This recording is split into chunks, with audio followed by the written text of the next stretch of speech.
మిత్రులారా నమస్తే. పరమ శుభకరమైనటువంటి శ్రీ లలితా సహస్రనామ స్తోత్రంలో ఇవాళ 31వ శ్లోకము నుండి 40వ శ్లోకం వరకు పారాయణ చేసుకుని భావాన్ని తెలుసుకొని ఆ లలితాదేవి అనుగ్రహానికి పాత్రులమవుదాం. మహాగణేశ నిర్భిన్న విఘ్నయంత్ర ప్రహర్షిత భండాసురేంద్ర నిర్ముక్త శస్త్ర ప్రత్యస్త్ర వర్షిణి కరాంగుళి నఖోత్పన్న నారాయణ దశాకృతి మహాపాశుపతాస్త్రాగ్ని నిర్దగ్ధాసుర సైనిక కామేశ్వరాస్త్ర నిర్దగ్ధ సభండాసుర శూన్యక బ్రహ్మోపేంద్ర మహేంద్రాది దేవ సంస్థుత వైభవా హర నేత్రాగ్ని సందగ్ధ కామ సంజీవనౌషధి శ్రీమద్వాగ్భవకూటైక స్వరూప ముఖ పంకజా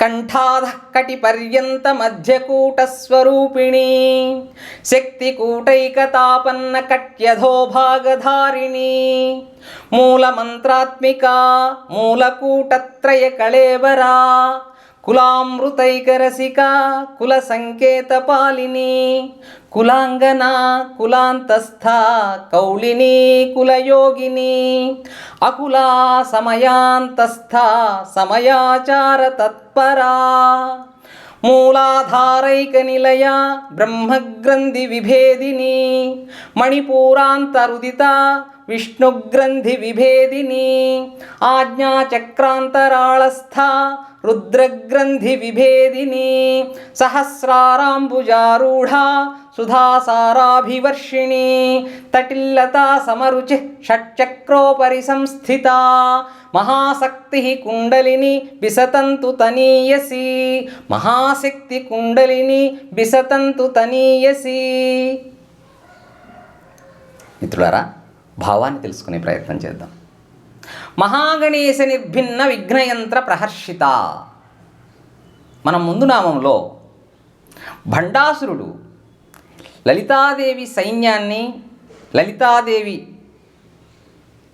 ప్రయోగించినటువంటి ఈ శక్తుల్ని నిరోధించడానికి జయవిఘ్నశిలను ప్రయోగించడం జరిగింది. ఈ జయవిఘ్నశిలను బ్రద్దలు చేయడం కోసం లలితాదేవి ఆ పరమేశ్వరుణ్ణి చూడడం, పరమేశ్వరుని ముఖాన్ని చూడడం వల్ల గణేశుడు ఉద్భవించాడు. ఆ గణేశుడు ఈ విఘ్నశిలను భిన్నం చేశాడు. ఈ పుత్రుడు చేసిన ఘనకార్యాన్ని చూసి సంతోషిస్తున్నటువంటి ఆ లలితామాత భండాసురేంద్ర నిర్ముక్త శస్త్ర ప్రత్యస్త్ర వర్షిణి.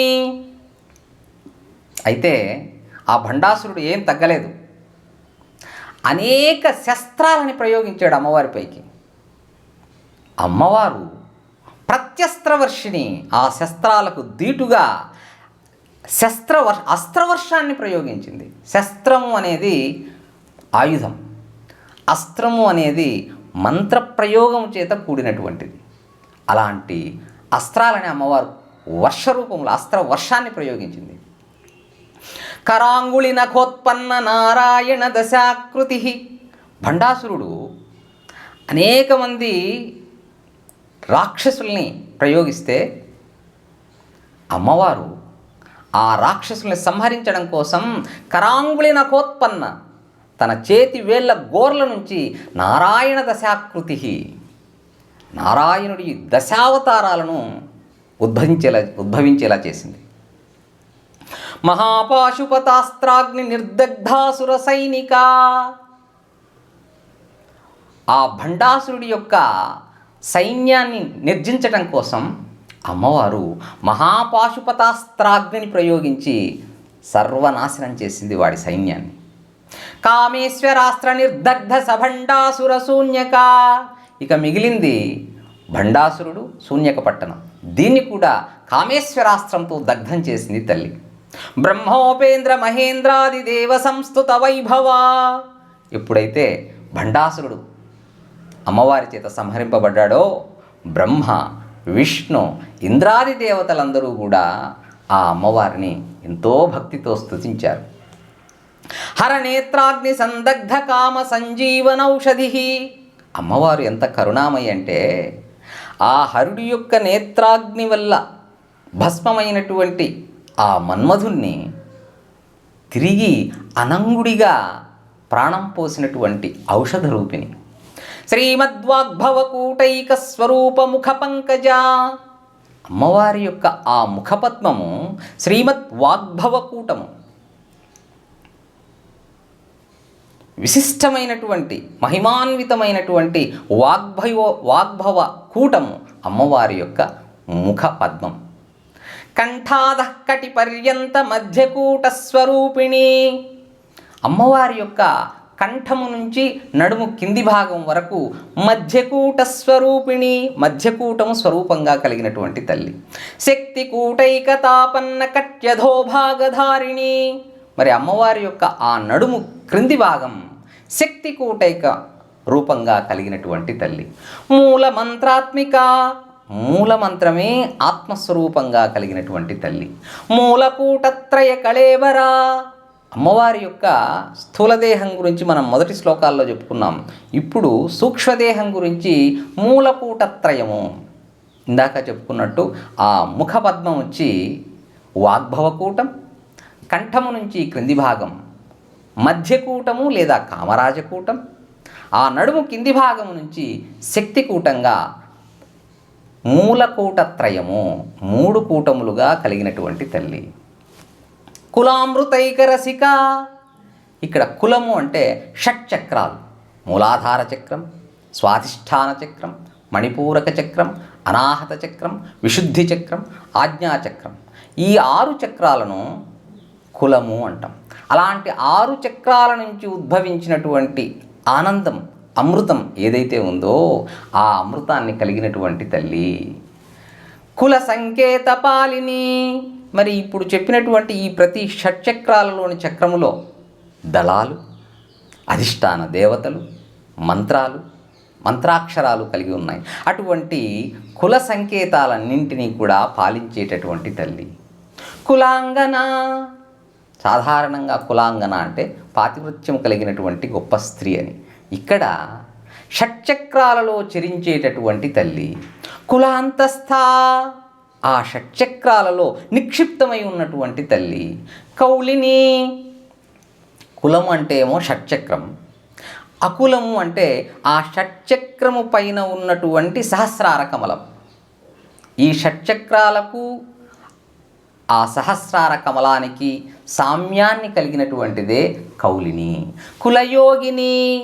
ఆ విధంగా షట్చక్రము నుంచి సహస్రార చక్రము వైపు కుండలిని శక్తి ప్రవేశించడానికి అమ్మవారు ఆ యోగము, ఆ కలయిక సాధించేటటువంటి, కలయికకు తోడ్పడేటటువంటి తల్లి. అకుల. అకుల అంటే ఏదైతే కులం ఉందో ఆ కులాతీత స్థితి అంటే సహస్రార స్థితి, సహస్రార కమలంలో ఉన్నటువంటి తల్లి. సమయాంతస్థ. సమయము అంటే మన హృదయాకాశం. ఆ హృదయాకాశమునందు లలితాదేవి యొక్క శ్రీచక్రాన్ని ఉపాసించడం, ఆ ఉపాసించడాన్నే సమయం. అలాంటి సమయంలో ఉన్నటువంటి అంటే ఆ హృదయాకాశంలో ఉన్నటువంటి తల్లి. సమయాచార తత్పర. అలాంటి హృదయాకాశంలో ఉన్నటువంటి లలితాదేవిని, ఆ శ్రీచక్రాన్ని ఉపాసించేటటువంటి విధానం కలిగినటువంటి తల్లి. ఆ విధానం పైన ఆసక్తి కలిగిన వాళ్లకు మోక్షాన్ని ప్రసాదించే తల్లి. మూలాధారైక నిలయ. షట్చక్రాలలో మొట్టమొదటిది మూలాధార చక్రం.